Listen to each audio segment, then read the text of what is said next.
The room fell silent the moment the lawyer closed the will. Clara stared at the polished mahogany table, convinced she had misheard him. The mansion, the family business, the antique jewelry, the investment portfolio, even the lake house her grandmother had promised would always belong to the family, had all been divided among her Uncle Richard, Aunt Vivian, and Cousin Nathan. Her name appeared only once, a small cedar jewelry box. Nothing else. The relatives exchanged satisfied smiles. Nathan couldn't hide the smirk stretching across his face as he whispered, "Looks like playing nurse didn't earn you much after all." Clara swallowed the lump in her throat. For 5 years, she had bathed her grandmother, read to her every evening, slept in uncomfortable hospital chairs, and postponed every dream she had, not because she expected a reward, but because Evelyn had been the only person who truly believed in her. Now it felt as though even that love had disappeared. Fighting back tears, Clara picked up the tiny jewelry box and quietly thanked the lawyer before heading toward the door. Then an elderly housekeeper hurried into the room, carrying a dusty envelope she had discovered inside Evelyn's favorite writing desk. Across the front, written in elegant cursive, were 7 words that made every person at the table stop breathing. "Open only if they betray Clara after I'm gone." No one spoke. Even Richard's confident smile disappeared. Because everyone in that room suddenly realized Evelyn Whitmore might have planned one final move, and whatever was inside that envelope had the power to change every life in the family forever. Before we continue, can I ask you a small favor? If stories about justice, family secrets, and unforgettable endings are your kind of escape, please consider subscribing to the channel. We're on an exciting journey toward our first 1,000 subscribers, and every single subscription helps us bring you more emotional stories like this one. It only takes a second, but it makes a huge difference to a growing channel like ours. Now, settle in, because today's story is one you'll be thinking about long after it ends. Chapter 1. The silence inside Evelyn Whitmore's bedroom felt almost sacred. Morning light drifted through the lace curtains, bathing the room in a soft golden glow that made everything seem frozen in time. The scent of lavender still lingered in the air, mixed with the faint aroma of old books and polished oak furniture. Every object remained exactly where Evelyn had left it. The reading glasses resting atop her favorite novel, the knitted shawl folded neatly over the armchair, and the porcelain teacup that would never again be filled. Clara Whitmore stood beside the bed, gently brushing her trembling fingers across her grandmother's cool hand. "Thank you," she whispered, her voice barely audible, "for loving me when I didn't know how to love myself." A single tear slipped down her cheek before she leaned forward and kissed Evelyn's forehead one last time. Then, gathering every ounce of strength she had left, Clara quietly closed the bedroom door behind her. As she walked down the grand hallway of Whitmore Manor, memories followed her like shadows. She remembered countless sleepless nights spent listening to Evelyn struggle to breathe. She remembered helping her grandmother through painful physical therapy sessions when every step felt impossible. She remembered reading classic novels aloud until Evelyn drifted peacefully to sleep, even on evenings when exhaustion blurred the words before Clara's eyes. There had been birthdays spent beside hospital beds, Christmas mornings without presents because medical appointments came first, dreams postponed, a career quietly abandoned, friends she slowly lost touch with. Not once had Clara regretted it, because Evelyn had never treated her like an obligation. She had treated her like family. The massive Whitmore estate reflected generations of unimaginable wealth. Marble staircases curved beneath glittering crystal chandeliers. Oil paintings of stern-faced ancestors lined the walls, silently watching over a dynasty built through decades of business success. Outside, perfectly manicured gardens stretched toward an iron gate that separated privilege from the rest of the world. Today, however, the mansion felt colder than it ever had before. Luxury could not hide grief or greed. Luxury cars began arriving one after another. Men in tailored black suits stepped out, carrying expensive watches worth more than most people's homes. Women emerged wearing designer dresses hidden beneath elegant morning coats, their conversations filled less with memories of Evelyn than with speculation about her estate. "Do you think Mother finally transferred the lake house?" one voice whispered.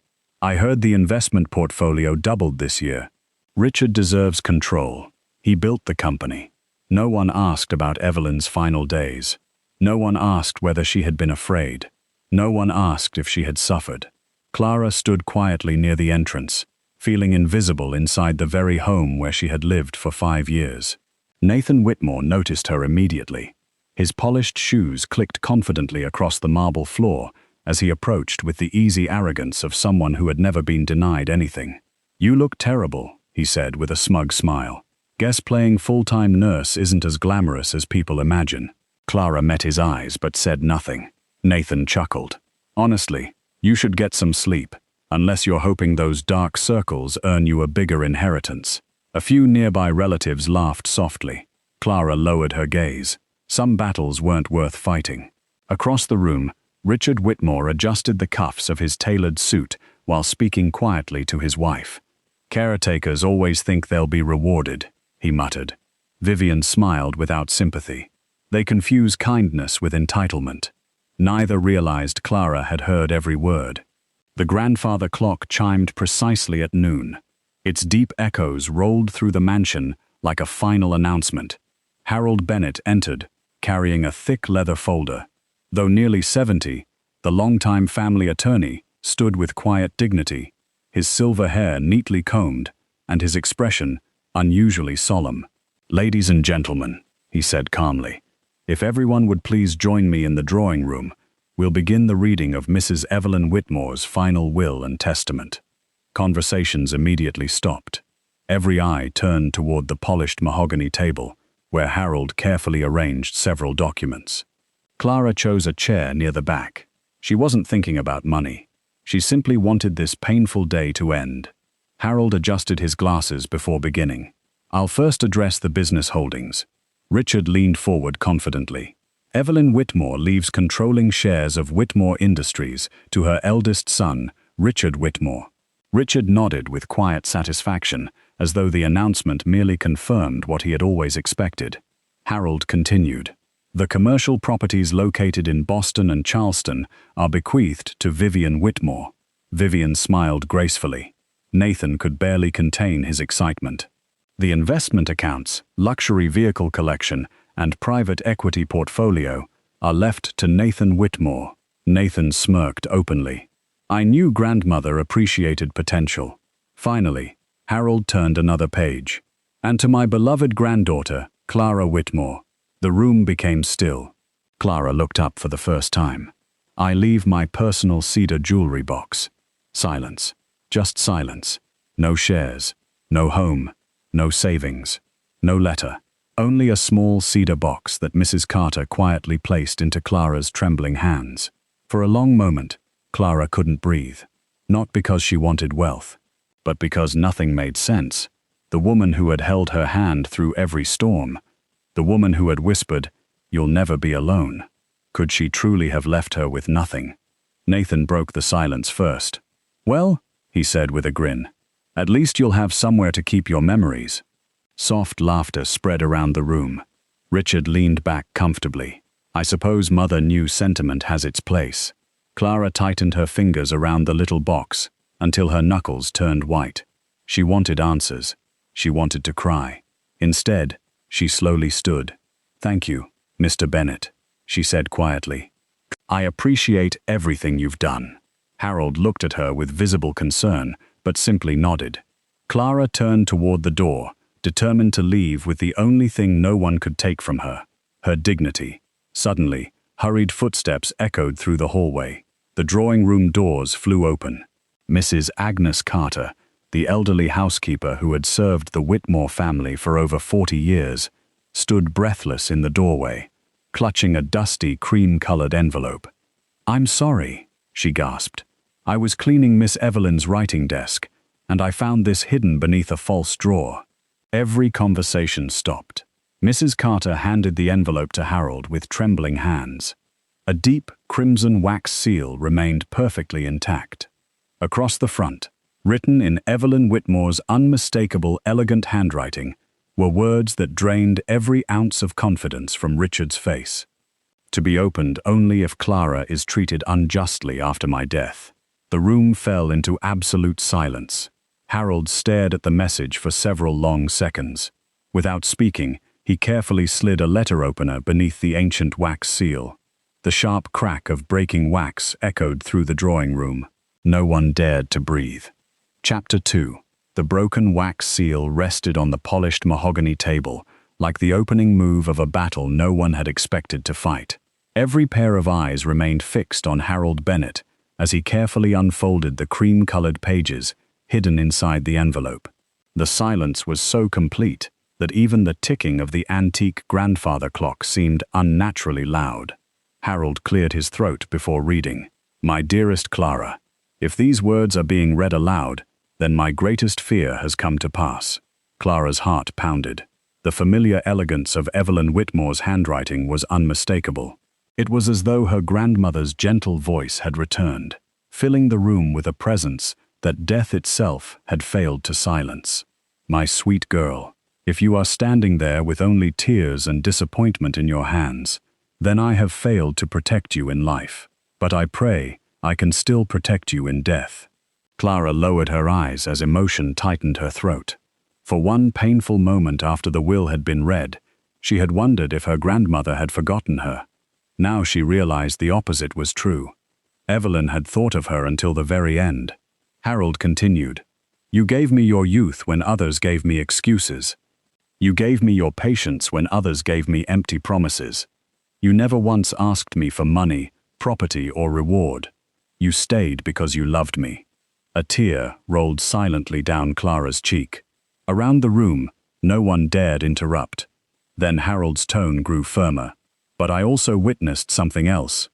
I watched greed slowly replace gratitude inside members of my own family. I saw conversations that ended abruptly when I entered a room. I noticed documents moved from my study. I heard whispers they believed I could no longer hear." Richard abruptly rose from his chair. "This is ridiculous." His sharp voice shattered the stillness. "My mother would never write something so insulting about her own children." Nathan nodded quickly. "Exactly. Grandmother adored this family." Vivian folded her arms. "Anyone could have written that letter after her death." Harold slowly lowered the page. "I assure you, Mrs. Whitmore personally delivered sealed legal correspondence to my office for decades. I know her handwriting better than almost anyone." Richard's jaw tightened. "So we're simply expected to believe she predicted we'd somehow betray Clara." Harold looked directly at him. "I believe Mrs. Whitmore anticipated possibilities and prepared accordingly." Richard scoffed, but a flicker of uncertainty crossed his face. Harold resumed reading. "If anyone attempts to dismiss this letter as the imagination of an old woman, Harold, I ask you to do exactly as I instructed months ago. Go to my library. Behind the third shelf on the west wall is a hidden compartment. Inside, you will find a brown leather journal. Bring it to everyone, before another word is spoken." A stunned silence settled over the room. Richard frowned. "What hidden compartment?" Mrs. Agnes Carter slowly stepped forward. Her weathered hands trembled as she clasped them together. There is one." Every head turned toward her. "I helped Miss Evelyn organize her library many years ago. She showed it to me herself." Nathan stared in disbelief. "And you never mentioned this?" Mrs. Carter shook her head. "She made me promise I wouldn't. She said, if the day ever came when that journal was needed, Harold would know exactly what to do." Vivian laughed nervously. "This is becoming theatrical." But her smile didn't reach her eyes. Harold quietly folded the letter. "I intend to honor Mrs. Whitmore's instructions." Without waiting for permission, he walked toward the library doors. Mrs. Carter followed close behind. The drawing room remained frozen. No one spoke.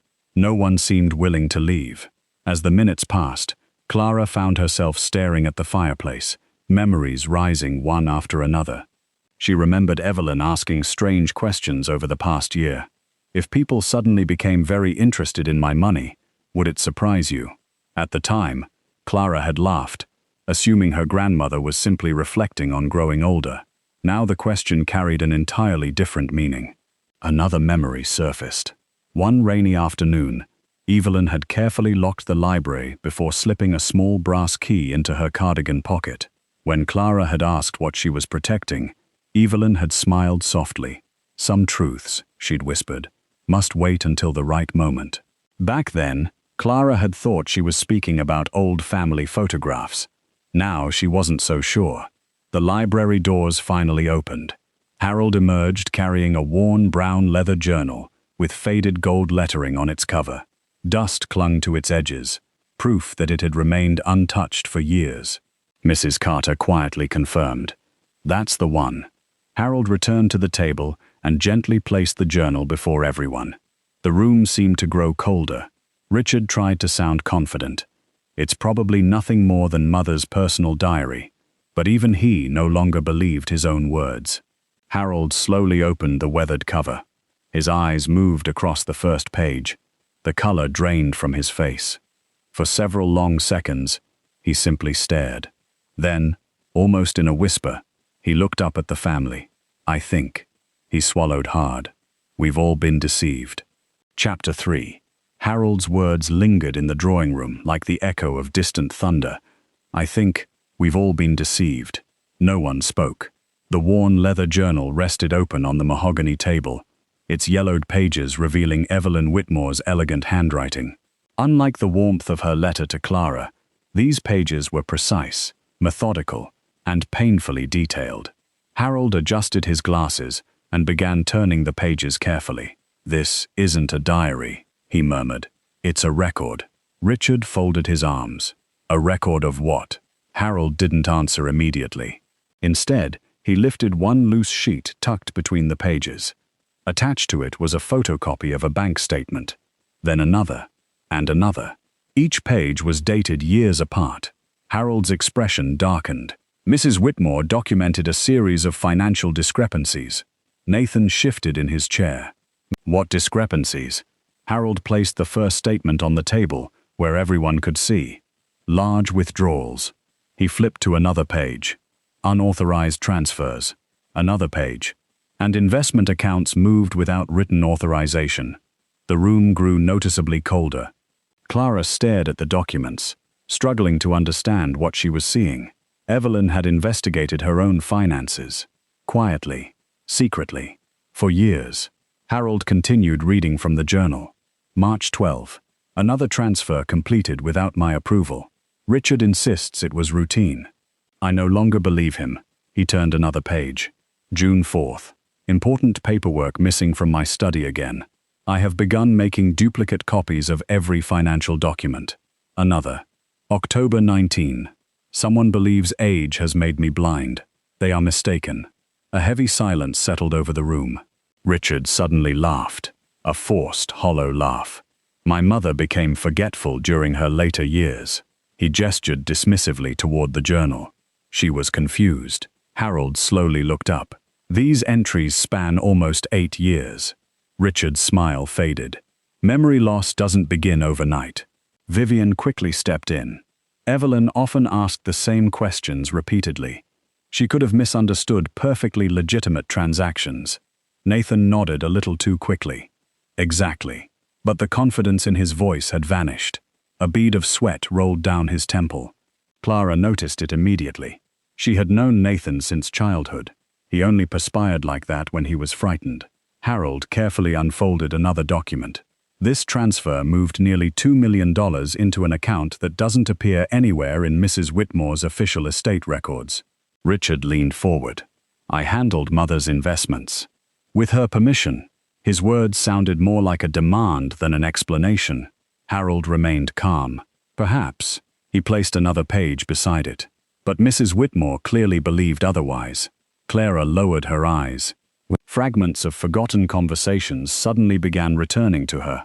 One afternoon, Evelyn had been searching through her study drawers. "Have you seen the blue folder?" she had asked. Clara remembered helping her search every shelf.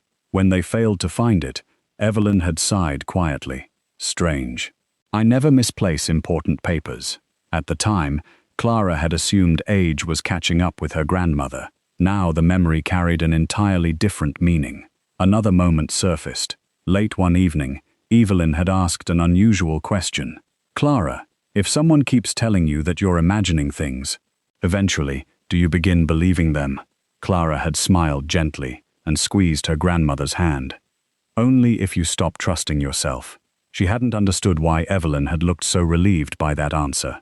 Now she did. Across the room, Mrs. Agnes Carter cleared her throat. There was something else. Everyone turned toward her.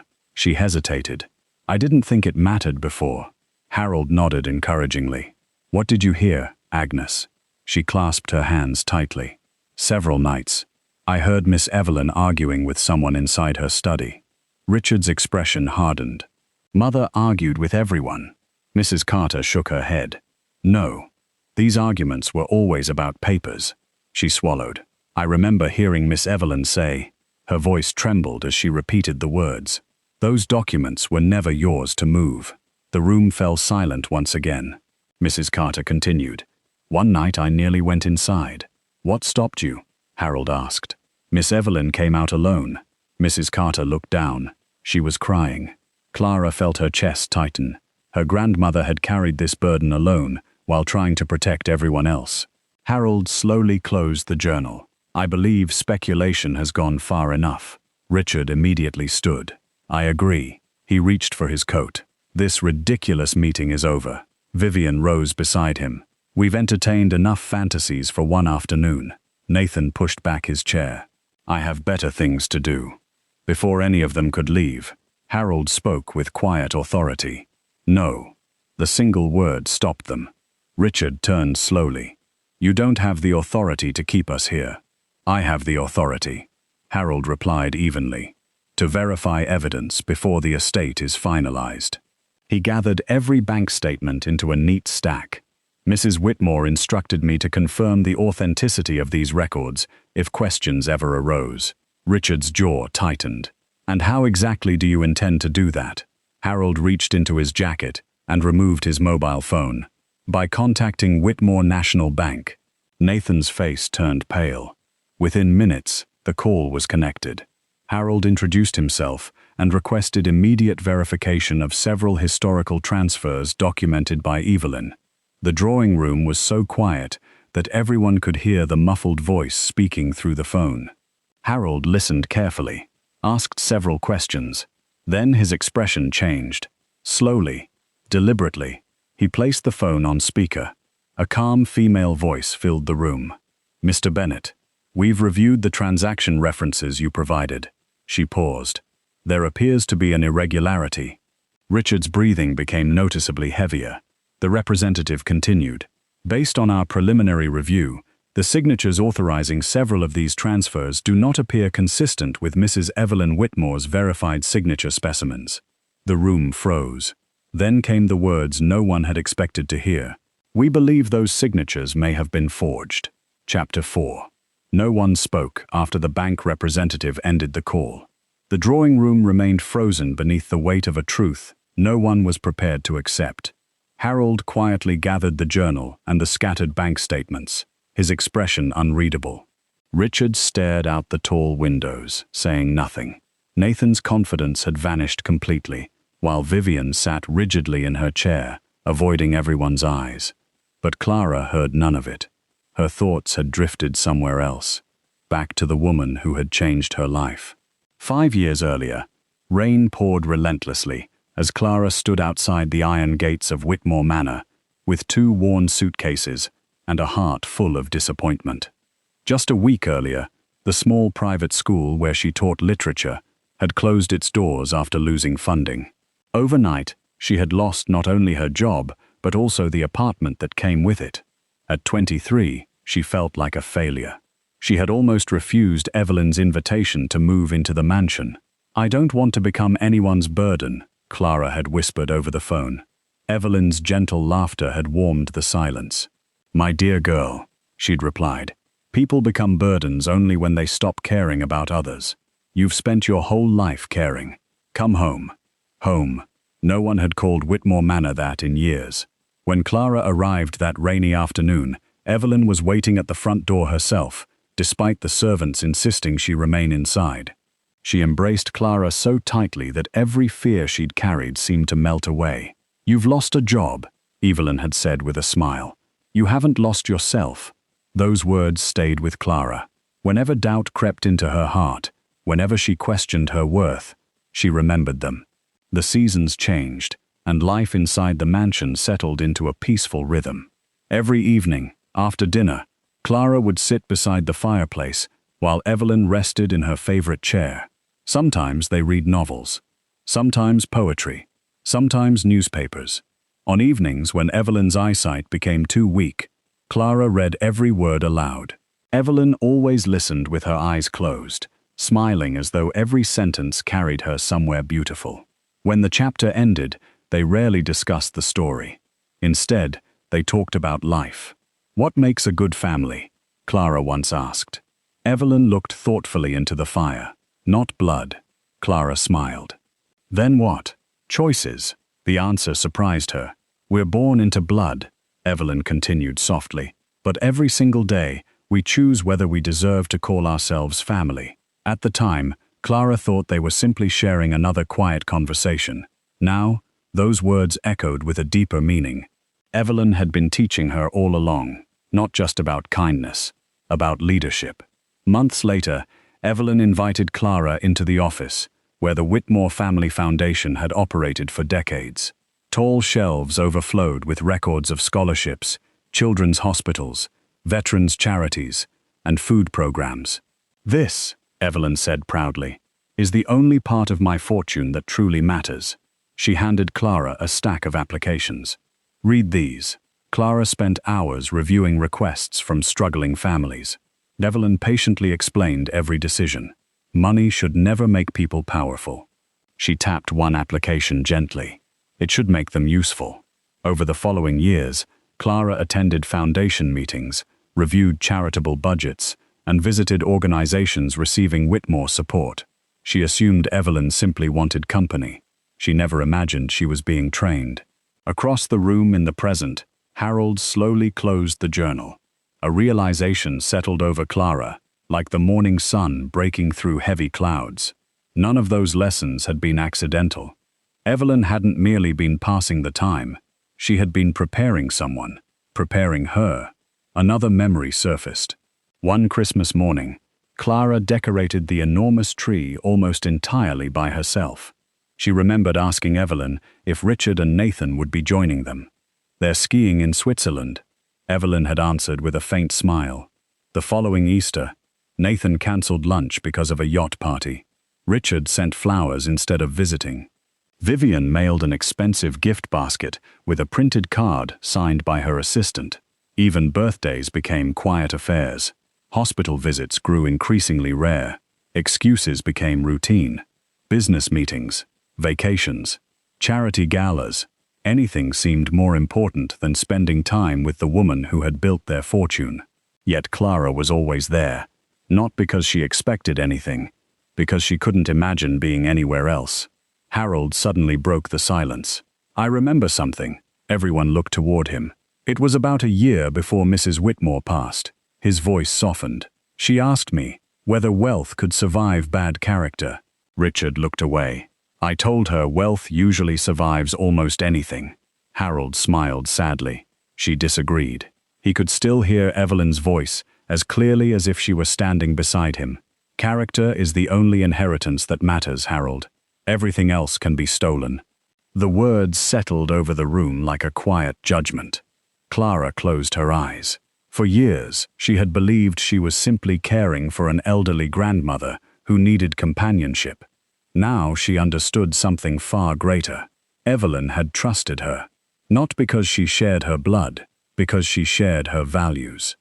Harold carefully lifted the journal once more. As he turned the final pages, something slid free and landed softly on the table. It was another envelope, smaller than the first. Its cream-colored paper had yellowed with age, and another deep crimson wax seal remained perfectly intact. Across the front, written in Evelyn Whitmore's unmistakable handwriting, were 7 chilling words. "If they still deny the truth." No one reached for it. No one dared to speak.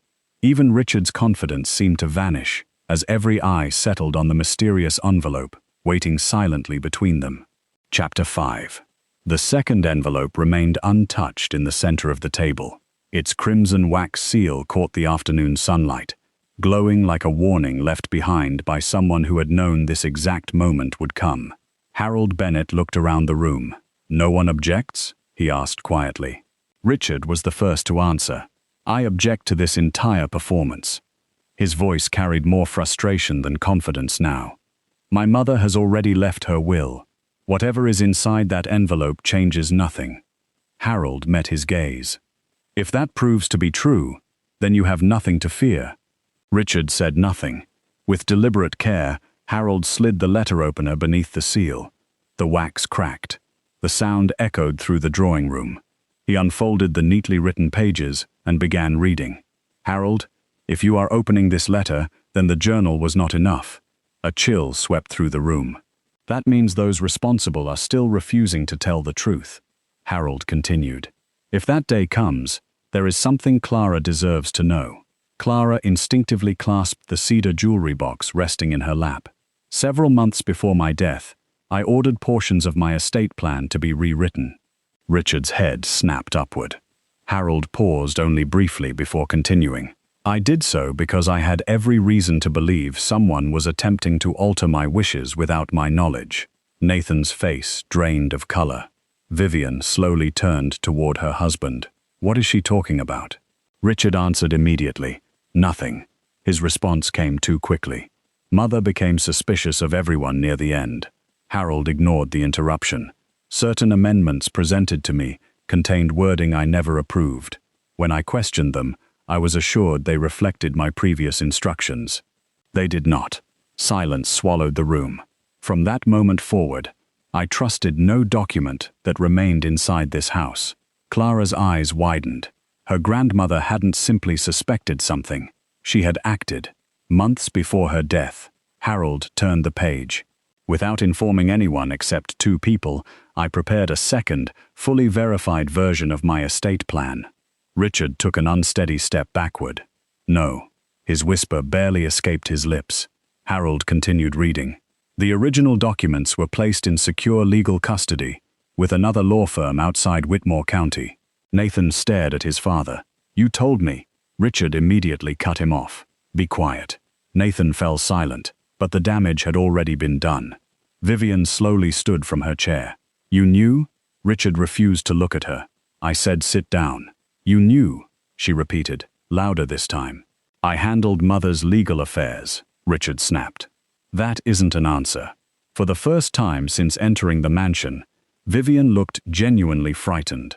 "If you knew there were different documents." "I didn't." "But you just said." "I said enough." His voice thundered through the drawing room. Everyone fell silent. Harold calmly resumed reading. "Harold, if this letter becomes necessary, contact attorney Margaret Ellis of Ellis and Hawthorne Legal Chambers. She alone possesses the sealed originals bearing my verified signatures, witnessed independently and secured under strict instructions. Do not rely upon any estate documents found inside my home unless they perfectly match those in her custody." Harold lowered the letter. He looked at Clara. "Mrs. Whitmore never mentioned another law firm to me." Mrs. Carter nodded slowly. "She traveled alone one afternoon last spring. I asked whether she needed a driver. She smiled and said," Mrs. Carter's voice softened, "Some promises are too important to trust to chance." Clara felt tears sting her eyes once again. Every step, every decision, every secret. Evelyn had planned them all to protect her. Not because she expected betrayal, because she believed betrayal was already unfolding. Harold reached for his phone. "I believe it's time we speak with Attorney Ellis." Richard stepped forward. "That's completely unnecessary." Harold looked up. "I disagree. This family has already endured enough." "The truth rarely arrives at a convenient moment," Harold replied. He dialed the number printed at the bottom of Evelyn's letter. The call connected after only 2 rings. Ellis and Hawthorne Legal Chambers. Harold introduced himself. "My name is Harold Bennett. I'm calling regarding instructions left by Mrs. Evelyn Whitmore." There was a brief pause. Then the receptionist spoke again. "One moment, Mr. Bennett." Another voice soon replaced the first. Confident, professional. "This is Margaret Ellis." Harold explained everything that had happened. The room remained perfectly still as he listened. Finally, he asked the question everyone feared. "Mrs. Ellis, did Evelyn Whitmore leave estate documents in your care?" The answer came without hesitation. "Yes." Richard slowly closed his eyes. Margaret continued. "The originals remained sealed, exactly as Mrs. Whitmore instructed." Harold exhaled slowly. "I believe they need to be examined immediately." "They already are." Harold frowned. "What do you mean?" "Before taking your call," Margaret replied, "our office received authorization from the court to prepare the documents for verification." Nathan's breathing became shallow. Vivian gripped the back of her chair to steady herself. Clara could barely process what she was hearing. Justice, after all this time, might actually be possible. Harold tightened his grip on the phone. "Mrs. Ellis, when you compare the originals with the will we read today," he stopped. The silence that followed seemed endless. Then Margaret Ellis answered. Her calm voice echoed through the speakerphone. "Mr. Bennett," she paused, "the documents we've received don't match the will that was just read. If you're still watching, thank you for spending your time with us. Stories like this take a lot of love and work to create, and if this one has kept you hooked so far, please take a moment to subscribe. Your support helps this channel grow and allows us to keep bringing you powerful stories, filled with twists, justice, and unforgettable endings. Now, let's see what happens next. Chapter 6. The drawing room fell into stunned silence. Margaret Ellis's words continued to echo through the speakerphone. "The documents we've received don't match the will that was just read." No one moved. For several long seconds, even the ticking of the grandfather clock seemed to disappear beneath the weight of the revelation. Harold Bennett thanked Attorney Ellis and slowly ended the call. Then he looked up. "I believe," he said quietly, "this estate has become the subject of a criminal investigation." Richard forced a laugh. "Let's not be dramatic." But his voice lacked the confidence it once carried. Harold calmly folded Evelyn's letter. "There is nothing dramatic about forged legal documents." Within an hour, the peaceful atmosphere of Whitmore Manor had transformed into something entirely different. Luxury vehicles gave way to official sedans. Legal assistants carried locked document cases through the front doors. 2 forensic document examiners entered the drawing room, introducing themselves before carefully unpacking specialized equipment onto the long mahogany table. Every movement was precise. Every page was handled with white cotton gloves. The room watched in complete silence. One examiner adjusted a powerful inspection lamp, while the other compared signatures beneath a magnifying lens. Minute after minute passed. Richard paced near the fireplace, unable to remain still. Nathan repeatedly checked his phone, though he wasn't reading anything. Vivian sat rigidly, twisting the diamond ring on her finger until her knuckles turned white. Finally, one examiner looked up. "The question pages are not consistent." Harold leaned forward. "In what way?" "The ink composition differs." He carefully pointed toward several signatures. "The pressure patterns are also inconsistent." He turned another page. "And these initials," he paused, "they appear to have been traced." A quiet gasp escaped Mrs. Carter. Richard immediately stepped forward. "That's impossible." The examiner remained composed. "I'm simply reporting what the evidence shows." Richard shook his head furiously. "My mother signed dozens of documents over the years. Naturally, her handwriting changed." "It can," the examiner agreed. "But handwriting ages gradually." He tapped the questioned pages. These signatures did not. Richard looked desperately toward Harold. "You're actually believing this?" "I'm believing the evidence." Richard's composure cracked. "This is a conspiracy. My own family is being turned against me because of an old woman's suspicions." Harold's expression hardened. "Careful." Mrs. Whitmore anticipated exactly this response. Nathan suddenly spoke. "Dad." Richard shot him a warning glance. "Not now." Nathan swallowed. "But, you said..." The room turned toward him. "You said nobody would ever compare the..." His eyes widened. He stopped speaking. "Dad." Too late. Richard's face drained of color. "Nathan, I didn't mean..."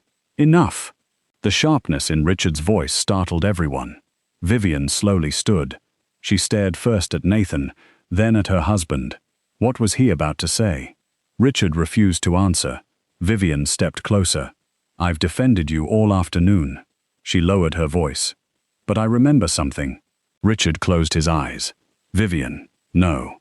Her words trembled. "A few months before Evelyn died, you came home furious." She looked around the room. "You told me Mother had suddenly changed documents she wasn't supposed to change." Richard's breathing grew heavier. "I never said that." "You did. You said." She struggled to remember the exact words. Everything was already settled until she started rewriting things. The drawing room erupted into stunned murmurs. Several longtime family friends who had remained quietly seated exchanged uneasy glances. One elderly business associate slowly stood.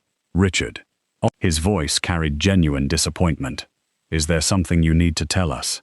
Another family friend shook his head. "We've known Evelyn for 40 years. She trusted very few people with financial matters." The whispers spread quickly. Questions filled the room. Confusion turned into suspicion. The carefully polished image of the Whitmore family began collapsing before everyone's eyes. Harold quietly stepped away to make another call. This time, his words were brief.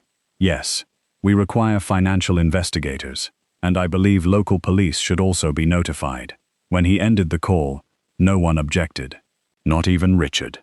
Nearly 40 minutes later, 2 detectives arrived at the mansion.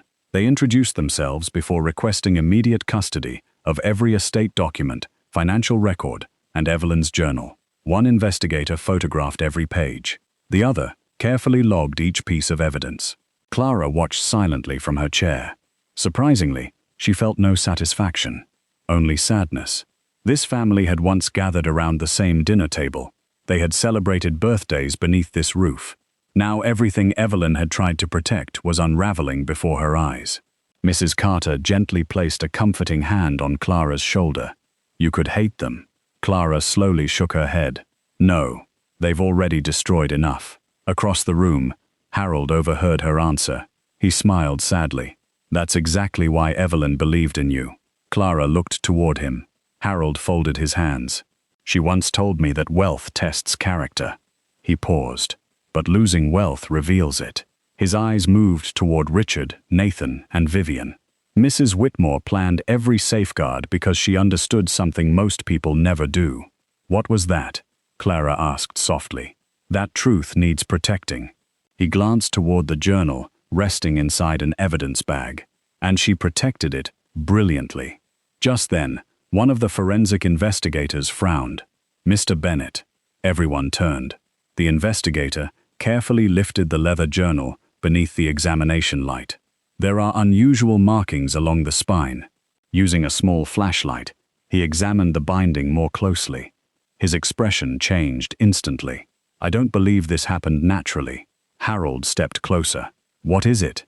The investigator carefully separated part of the leather cover. Hidden beneath the repaired binding were deep scorch marks. The pages near the center had blackened edges.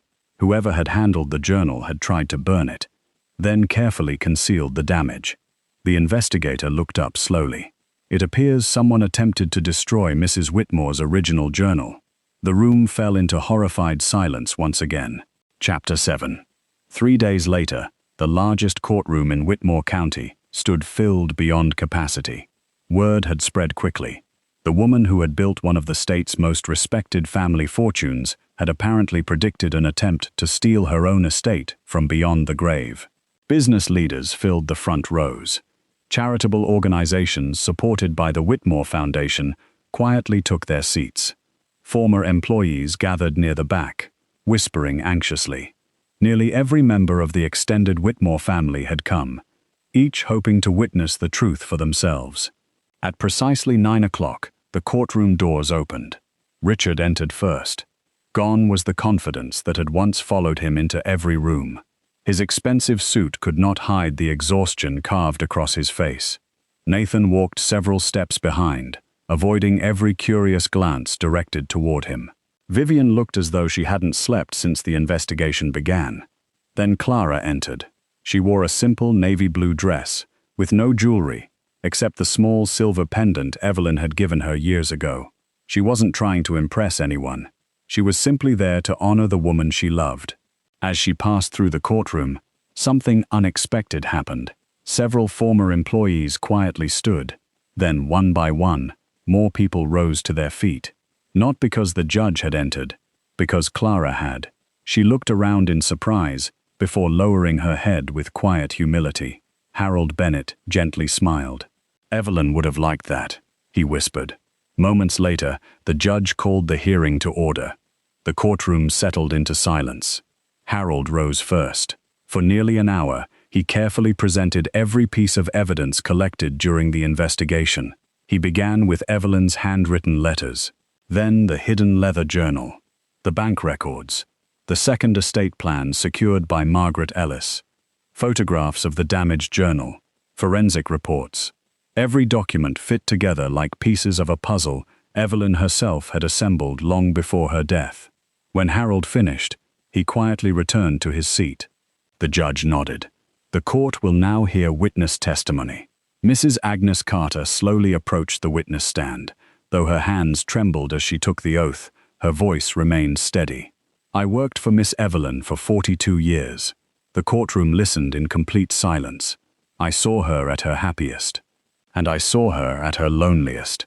She described birthdays spent waiting for family members who never arrived, Christmas dinners where Clara was the only person sitting beside Evelyn, hospital stays that stretched for weeks without a single visit from Richard or Nathan.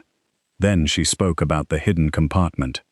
Miss Evelyn looked me straight in the eyes. Mrs. Carter's own eyes filled with tears. She said, "Agnes, one day, the truth may need somewhere safe to wait." Not a single person interrupted. Mrs. Carter stepped down from the witness stand to quiet murmurs throughout the courtroom. Next came representatives from Whitmore National Bank. Detailed transaction records appeared on large courtroom screens. One official carefully explained the unauthorized transfers. Another confirmed unusual account activity. A third described signature inconsistencies discovered during their internal review. Finally, the forensic document experts testified. They explained how ink analysis, handwriting pressure, aging patterns, and microscopic examinations all pointed toward the same conclusion. Several pages attached to the will had been inserted later. The signatures approving those changes were not authentic. The evidence was overwhelming. Richard finally rose to defend himself. "This proves nothing." His voice echoed through the courtroom. "My mother trusted me with financial responsibilities for decades." He pointed toward the documents. "These experts are making assumptions." The judge remained expressionless. "Do you have evidence supporting your claim?" Richard hesitated. For the first time in his life, he had no answer. His carefully constructed explanations collapsed beneath the weight of facts. Nathan sat motionless beside him.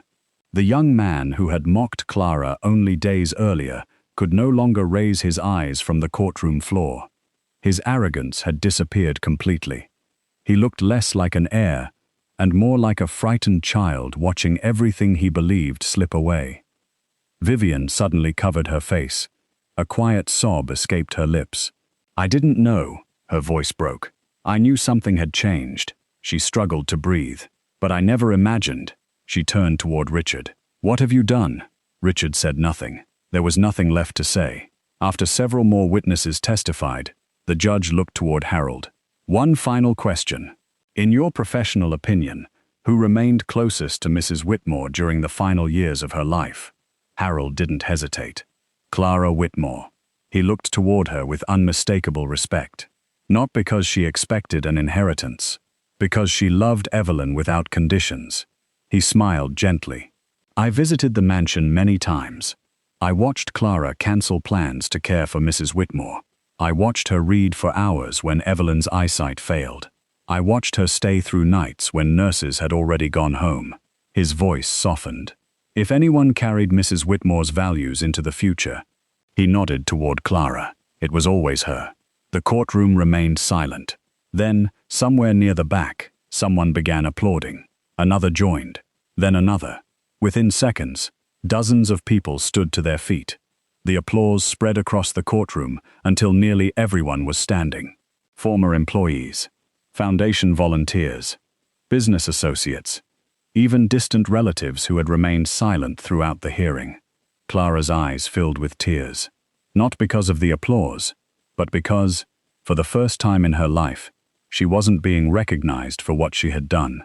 She was being recognized for who she was. The judge waited patiently until the courtroom became quiet once more. He carefully arranged the documents before him. His expression revealed nothing. He looked toward Richard, then toward Clara. Finally, he lifted the official ruling from the bench. "The court has reviewed the evidence," he paused. "The time has come to deliver its final decision." Chapter 8. The courtroom was so quiet that every breath seemed to echo against the polished wooden walls. The judge looked down at the stack of documents before him, one final time. Then he began to speak. After reviewing the testimony, forensic evidence, banking records, and the authenticated estate documents secured by Ellis and Hawthorne legal chambers, this court finds overwhelming evidence that portions of the will presented immediately following Mrs. Evelyn Whitmore's death were fraudulently altered. Richard slowly closed his eyes. He already knew what was coming. The amended pages are hereby declared invalid. A wave of whispers swept through the courtroom. The court further recognizes the original estate plan executed by Mrs. Evelyn Whitmore as her final and legally binding testament. The judge paused before delivering the words everyone had been waiting to hear. Accordingly, the forged inheritance is nullified in its entirety. It was over. Months of careful planning, years of deception, collapsed in a single sentence. Richard's shoulders slumped. For the first time in decades, the man who had ruled every family gathering with absolute authority looked painfully ordinary. The judge continued. "Richard Whitmore is immediately removed from all authority over Whitmore Industries, pending the outcome of the ongoing criminal investigation." Gasps filled the courtroom. "The transfer of controlling shares is revoked." Richard stared blankly ahead. Everything he had believed belonged to him was gone. The judge turned another page. "Nathan Whitmore's inheritance under the fraudulent estate documents is likewise declared invalid." Nathan lowered his head. The investment accounts, the luxury cars, the private equity portfolio, everything disappeared with the ruling. He had spent years believing wealth was his birthright. Now he owned nothing more than the consequences of his choices. The judge's attention shifted toward Vivian. Evidence presented before this court demonstrates that Mrs. Vivian Whitmore benefited financially from assets distributed under invalid documents. Vivian's eyes filled with tears. While the court has not determined criminal liability at this stage, all transferred properties shall immediately revert to the Whitmore estate pending further investigation. She quietly buried her face in her hands. The elegant life she had built around appearances was beginning to crumble. The judge folded his hands. "Based upon the evidence presented, this matter is hereby referred to the Office of Financial Crimes for formal criminal investigation regarding fraud, forgery, obstruction of estate administration, and related offenses." Two detectives waiting quietly near the courtroom doors stepped forward. Richard looked at them in disbelief. The investigation Evelyn had prepared years before had finally caught up with him. When the judge spoke again, his tone softened. As for Clara Whitmore, every eye turned toward her.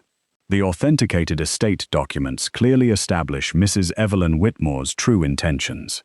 He smiled faintly. The Whitmore estate, including Mrs. Whitmore's controlling interests, personal residence, charitable foundation oversight, and designated assets, shall now pass to their lawful beneficiary. He looked directly at Clara. "Congratulations, Miss Whitmore. You are the legal heir to your grandmother's estate." Clara remained perfectly still. She had imagined this moment countless times over the past few days. Yet now that it had arrived, she felt no excitement, only relief. Relief that Evelyn's voice had finally been heard. Relief that the truth had survived. As the hearing concluded, reporters waiting outside flooded the courthouse steps. Microphones were raised. Camera flashes illuminated the afternoon sky. "Miss Whitmore, how does it feel to finally receive justice?" Do you intend to press additional charges? What message would you like to send your family?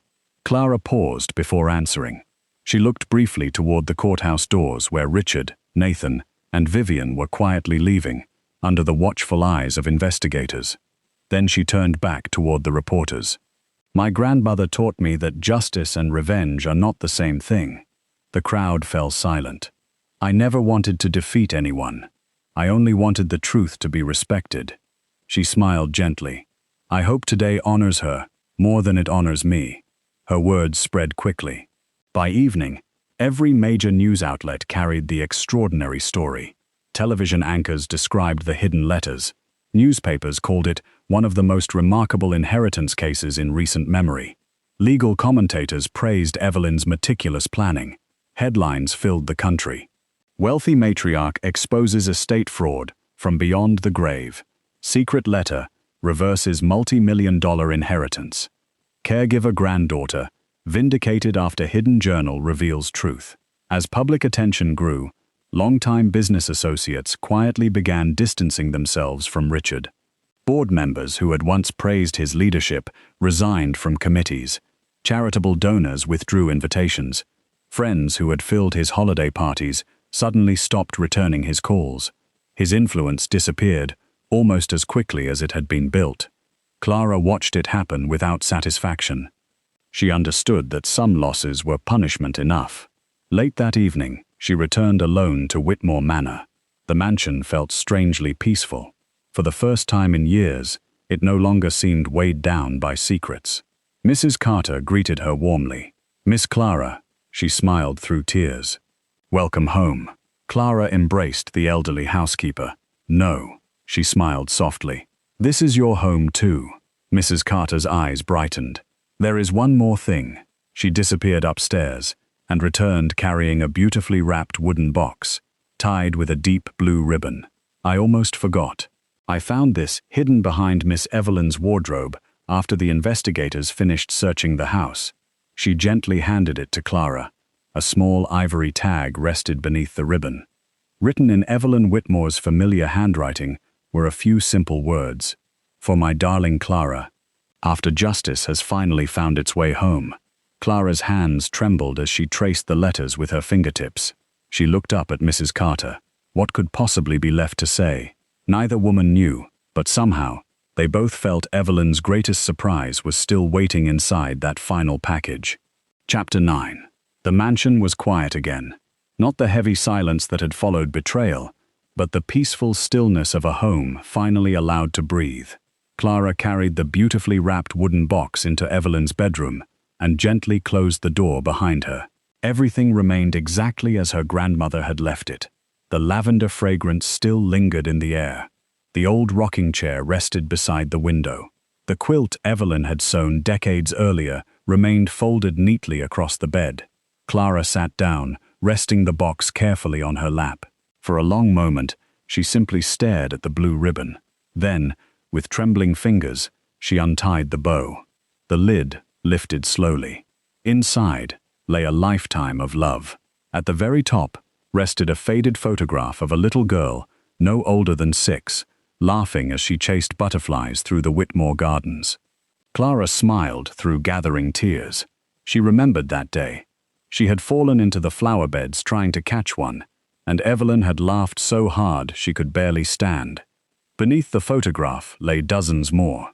Birthday parties, summer picnics, Christmas mornings, school concerts, moments Clara hadn't realized her grandmother had quietly preserved. There were ribbons from childhood competitions, a tiny silver bracelet Clara had lost when she was 9, a pressed white rose from Evelyn's garden, even the worn library card Clara had proudly carried as a teenager. Each item whispered the same message. I remembered. Carefully tucked beneath the keepsakes was a small bundle of handwritten recipe cards. Clara laughed softly. Evelyn's cinnamon bread, Sunday chicken soup, lemon tea for difficult days. She could almost hear Evelyn teasing her. The secret ingredient isn't butter, my dear. It's patience. The tears came more freely now. At the bottom of the box rested one final envelope. Unlike the others, it carried no warning. Only 5 handwritten words. For my precious granddaughter, Clara. She unfolded the letter. My dearest Clara, if you are reading this, then peace has finally returned to our family. Perhaps not the family we were born into, but the family we choose to become. Clara wiped away a tear and continued. I have spent many years watching people believe that wealth is measured by houses, businesses, and bank accounts. They were wrong. True wealth is measured by the lives we leave better than we found them. Clara's hands trembled. You have never chased my fortune. You chased my smile. You protected my dignity when illness stole my strength. You gave me companionship when loneliness filled these rooms. And because of that, I stopped fearing death. You gave me that gift. A tear fell onto the page. I did not choose you because you cared for me. I trusted you because your heart never changed after disappointment. When life took your career, you remained kind. When your dreams were delayed, you remained generous. When others overlooked you, you continued loving them anyway. That is leadership. That is character. That is the legacy I always prayed would survive after I was gone. Clara closed her eyes. Every lesson, every quiet conversation, every evening spent reading beside the fireplace, none of it had been accidental. Evelyn had been preparing her long before either of them realized it. The letter continued. If the mansion still stands, I ask one final favor. Please don't let it become another symbol of privilege. Let it become a place where exhausted hearts can find hope again. Clara smiled through her tears. I promise, she whispered. The following weeks transformed Whitmore Manor. Instead of estate agents arriving to prepare the property for sale, architects came to redesign unused guest wings into comfortable living spaces for family caregivers needing temporary housing while caring for sick loved ones. The old library became a scholarship center, supporting students pursuing careers in education, nursing, and social work. The ballroom that had once hosted extravagant parties became a gathering space for community programs and caregiver support groups. Every renovation reflected Evelyn's values rather than her wealth. Former employees received handwritten invitations asking them to return, not as servants, but as respected members of a new beginning. Gardeners, housekeepers, kitchen staff, maintenance workers. Every position came with fair wages, healthcare benefits, and retirement contributions. Many cried as they accepted. Mrs. Agnes Carter stood quietly in the entrance hall on opening day, admiring the bronze plaque mounted beside the front doors. The Evelyn Whitmore Foundation, dedicated to compassion, dignity, and those who care for others. Clara walked over and gently took Mrs. Carter's hand. I have one more surprise. Mrs. Carter looked puzzled. Clara smiled. My grandmother trusted you for over 40 years. So do I.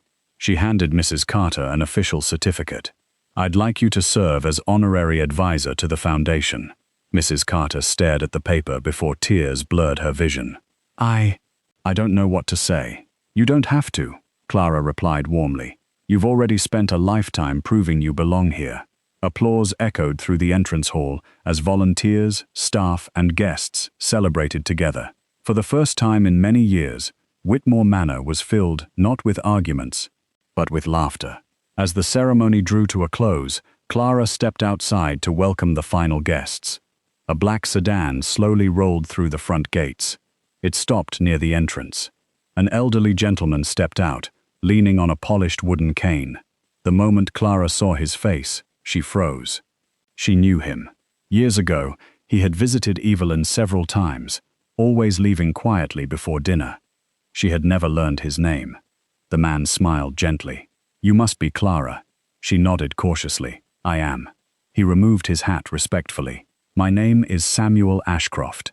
His eyes drifted toward Evelyn's portrait displayed inside the entrance hall. I made your grandmother a promise many years ago. He reached into his coat and carefully withdrew a weathered leather folder. I believe it's finally time you learned the last secret she asked me to protect. Chapter 10.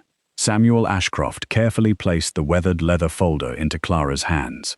It belonged to your grandmother, he said softly. She asked me to keep it until the day you chose compassion over revenge. Clara looked at him in surprise. She knew I would. Samuel smiled. Evelyn didn't predict the future. He paused. She understood your heart. Inside the folder were dozens of neatly organized letters. Each was addressed to a different family. There were photographs of smiling children, handwritten thank you notes, faded newspaper clippings, and receipts dating back nearly 30 years. Clara slowly unfolded the first letter. Mrs. Whitmore, because of your anonymous donation, my daughter was able to receive the surgery that saved her life. Another letter. You never allowed us to thank you in person, but our family has prayed for you every day since you paid our mortgage during my husband's illness. Another.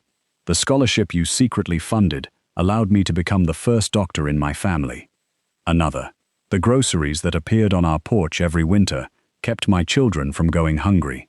Clara looked up, her eyes glistening. She never told anyone. Samuel nodded. She insisted that kindness loses something the moment it begins asking for applause. He carefully removed one final document from the folder. It contained a handwritten list, hundreds of names. Beside each one was a small note in Evelyn's elegant handwriting. Widow, single father, veteran. Scholarship renewed. Medical bills paid anonymously. Home repaired. Clara slowly realized what she was holding. This wasn't simply a record of donations. It was the true history of Evelyn Whitmore's fortune. Not the businesses she built, not the properties she owned, but the lives she quietly changed. For a long moment, Clara simply stood beneath the morning sunlight, overwhelmed by the woman she thought she had already known. I spent 5 years caring for her, she whispered, and I still never understood how extraordinary she truly was. Samuel smiled warmly. Perhaps that was exactly how she wanted it. The following weeks marked a new beginning for Whitmore Manor. The Evelyn Whitmore Foundation officially opened its doors. Families caring for elderly parents found temporary housing without worrying about the cost. Students who believed higher education was beyond their reach received scholarships carrying Evelyn's name. Support groups gathered in rooms that had once echoed with arguments over money. The mansion that greed had nearly destroyed became a sanctuary built on generosity. Every hallway carried laughter instead of suspicion. Every room welcomed hope instead of pride. News of the foundation spread quickly, not because of the inheritance case, but because people began experiencing its kindness. Meanwhile, the Whitmore name carried very different meaning elsewhere. Richard's criminal case continued through the courts. His position on corporate boards disappeared one after another. Business partners quietly ended decades-long relationships. The respect he had spent a lifetime demanding could not survive the truth. Vivian sold what remained of her personal possessions to cover mounting legal expenses. The glamorous social circles she had once cherished no longer returned her invitations. Nathan accepted an ordinary office job in another city. Few people recognized his last name anymore. Those who did remembered the headlines, not the privilege, the scandal. Clara never celebrated their downfall. Some evenings, she quietly prayed they would someday become better people than the ones greed had shaped. Because that was what Evelyn would have wanted. One bright spring morning, volunteers gathered beneath the grand entrance of the foundation. Children ran through the gardens where Clara had once chased butterflies. Families filled the library with conversation. The old ballroom echoed with music once again. Mrs. Agnes Carter stood near the front steps, watching everything unfold. Tears shimmered in her eyes. I never imagined I'd live to see this house smiling again, she whispered. Harold Bennett stepped beside Clara. Together, they watched guests arriving from every walk of life. He smiled quietly. Do you know what Evelyn would say if she could see this? Clara looked toward him. Harold's eyes softened. She wouldn't be proud, because you inherited her estate. He paused. She'd be proud, because you inherited her heart. Clara felt emotion rise once more.